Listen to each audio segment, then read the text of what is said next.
नहमदु व नुसल्ली अला रसूलिल करीम अम्मा बाद फ़ाउज़ु बिल्लाहि मिनश शैतानिर रजीम बिस्मिल्लाहिर्रहमानिर रहीम।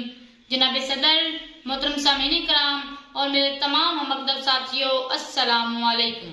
मुझे आज आप सबके सामने जिस उन्वान पर लब कुशाई का मौका मिला है वो है सीरतुल नबी सल्लल्लाहु अलैहि वसल्लम।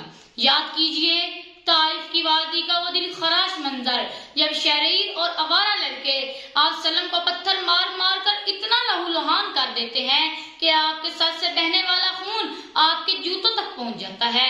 तकलीफ की शिद्दत से बिलबला कर मेरे हजूर अकरम सल्लल्लाहु अलैहि वसल्लम जब आसमान की तरफ निगाह बुलंद करते हैं तो रहमत खुदाबंदी को भी जोश आ जाता है और हजरत जबराइल अलैहिस्सलाम अल्लाह का पैगाम लेकर हाजिर होते हैं कि अगर आप कहें तो इन दोनों पहाड़ों को आपस में मिला दूं और ये कौम इसमें दब कर नीसो नफूद हो जाए, मगर कुर्बान जाऊं उस जात पर जो फरमाते हैं नहीं जबराइल इनकी कौम जरूर हिदायत फरमाएगी।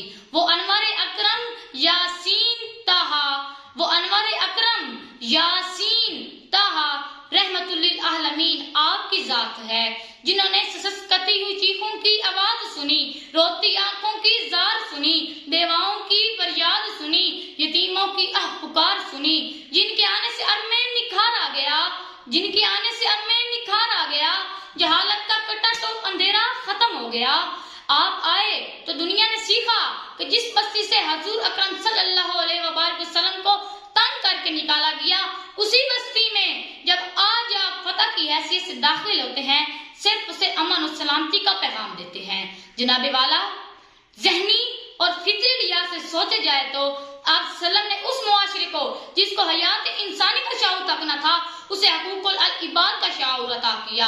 आपकी हयात तैयबा हमारे लिए कामयाबी की एक ऐसी कुंजी है जिसको पाकर हम दुनिया और आखिरत संवार सकते हैं।